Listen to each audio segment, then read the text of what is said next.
Untuk memenuhi kebutuhan air pohon durian di kebun durian Musangking Gunung Perak, kita sudah membangun instalasi pipa air.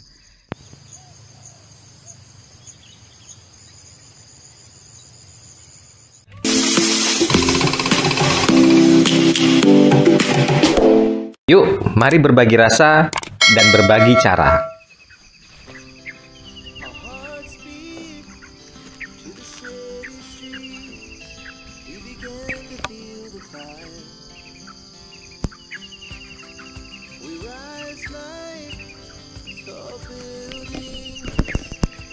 Sahabat durian, apa kabar semuanya? Jika kita ingin berhasil dalam berkebun durian, perhatikan kebutuhan air daripada setiap pokok durian kita. Kita sudah membangun instalasi pipa air dan juga penampungan air, seperti yang di belakang saya ini. Jadi untuk mengantisipasi suplai air di kebun durian Musangking Gunung Perak ini, kita menyiapkan ada 4 tower untuk kebutuhan air. Dan setiap pohon durian yang ada di kebun durian Musangking Gunung Perak ini sudah dipasangin pipa ya. Jadi setiap pohon yang ada di kebun durian Musangking Gunung Perak ini sudah terpasang pipa. Contoh seperti ini. Nah, ini adalah pipa yang sudah terpasang, yang senantiasa dibuka pada saat pagi ataupun petang hari, tergantung situasi ataupun kondisi di kebun durian Musangking Gunung Perak. Apabila musim hujan, kita tidak perlu melakukan penyiraman.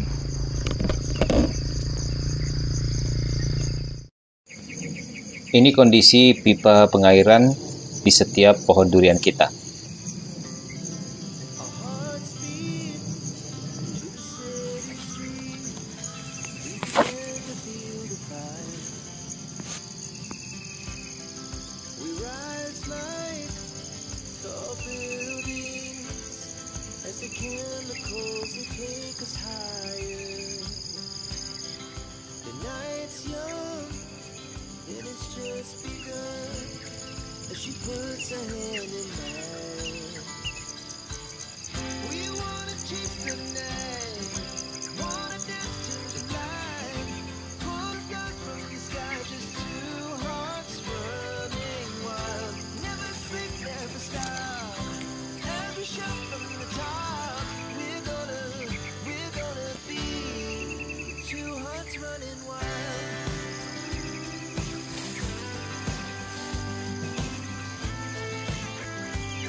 Ini adalah keran-keran pipa air yang ada di kebun durian Musangking Gunung Perak. Setiap pohon ini sudah dipasangin pipa. Nah, bak yang di depan saya ini adalah penampungan airnya. Kita menggunakan mesin pompa air, nih ya, sumur artesis, kemudian kita arahkan ke atas. Jadi kebutuhan air kebun durian itu bervariasi ya, tergantung dari beberapa faktor. Misalnya saja usia tanaman, kemudian musim ya. Kalau musim hujan pasti kebutuhan airnya bisa dipenuhi lewat air hujan. Jenis tanah juga mempengaruhi ya. Kalau jenis tanahnya yang liat ataupun berpasir, itu sangat menentukan kebutuhan air pohon durian yang kita tanam. Pohon durian kalau dia tanaman muda dan tanaman tua juga akan bervariasi kebutuhan daripada airnya. Nah, tentu tanaman muda di mana ukuran pohon duriannya masih kecil, kebutuhan airnya tidak sebesar pohon tua yang sudah berukuran besar. Biasanya kita di kebun durian Musangking Gunung Perak ini, kalau untuk tanaman muda dengan usia tanam di bawah daripada 2 tahun kita memberikan suplai air sekitar 5-10 liter kebutuhannya. Tapi kalau misalnya usia sudah 4 tahun itu sampai 30 liter, 30-40 liter itu kebutuhan kita. Dan itu bisa bertahan 2-3 hari kita tidak melakukan penyiraman. Begitu juga kalau misalnya sedang turun hujan. Kalau turun hujan kita tidak melakukan penyiraman. Penyiraman yang kita lakukan di sini ya untuk mengcover seluruh tegakan pohon durian di kebun durian Musangking Gunung Perak ini dilakukan pada pagi dan juga sore hari. Ya, pada pagi hari kita siram sebagian dan yang belum kebagiannya kita lakukan penyiraman di sore hari. Jadi di kebun durian Musangking Gunung Perak ini ada 3 blok, ada blok A, blok B, dan blok C. Nah, untuk yang tower ini, ya menara air ini adalah mengcover pohon durian yang berada di blok B. Ini dia yang di covernya. Nah, ada lagi yang di ujung sana, ya itu ada tower juga di sana. Itu untuk yang blok A. Nah, yang di depan saya sana itu yang ada berbatas dengan kelapa sawit di sini. Ya, itu adalah blok C hingga ke Perengan yang di sebelah ataupun di sisi kanan saya. Sahabat Duren, memang sebelum instalasi pipa terpasang secara keseluruhan, kita juga melakukan penyiraman secara manual. Tapi begitu instalasi pipa ya udah terpasang dan suplai air cukup, kita sudah melakukan penyiraman dengan irigasi.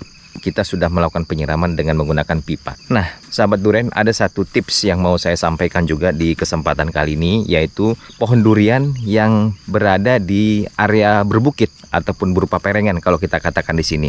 Itu kebutuhan airnya perlu diperhatikan. Kenapa? Karena di daerah berbukit dengan kemiringan tertentu, dengan elevasi tertentu, begitu ada air ataupun turun hujan, ya biasanya itu kan airnya itu tidak terperangkap, dia tuntas mengalir ke bawah, turun ke bawah. Jadi frekuensi penyiraman itu harus sering dilakukan kalau misalnya pohon durian yang kita tanam itu di daerah perengan. Seperti ini yang di sisi kanan saya.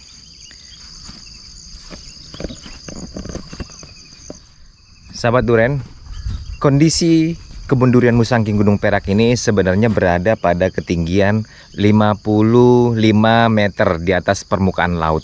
Jadi sebenarnya kelembapan di kebun kita ini tinggi. Ya, jadi kita juga menyesuaikan dengan kebutuhan air, jangan sampai berlebih. Karena kalau air itu berlebih dapat merusak akar durian, ya, dapat membuat akar itu menjadi busuk. Nah, oleh sebab itu kebutuhan air betul-betul kita pantau. Jadi kelembapan tanah itu memang ada berbagai cara yang dilakukan di kebun durian Musangking Gunung Perak ini, termasuk memelihara rumput. Jadi rumput di sekitar piringan itu memang sengaja kita pangkas saja, tidak kita semprot dengan herbisida, tapi kita menggunakan mesin babat. Gunanya adalah untuk menahan penguapan yang terlampau berlebihan kalau lagi panas ataupun di siang hari. Jadi dengan metode ini kelembapan tanah bisa terjaga dan kebutuhan air ataupun suplai air yang dibutuhkan oleh pohon durian dapat terpenuhi. Jadi saran saya memang kebutuhan air itu penting kalau kita berkebun durian, ya. Kebutuhan air itu sangat menentukan sukses tidaknya kita mengelola kebun durian kita dari fase vegetatif hingga generatif dan menghasilkan buah yang sesuai yang diharapkan. Sahabat Duren, demikian berbagi saya kali ini. Jika ada yang mau ditanyakan ataupun didiskusikan atau dibicarakan lebih jauh, silahkan tulis di kolom komen. Kita bisa diskusi di sana. Kita bisa berbicara banyak hal terkait dengan pohon durian, termasuk topik kita hari ini ataupun sharing saya hari ini, yaitu tentang pentingnya air untuk suksesnya kita berkebun durian. Oke, terima kasih udah nonton. Jangan lupa subscribe, share, like, dan komen. See you. Bye-bye.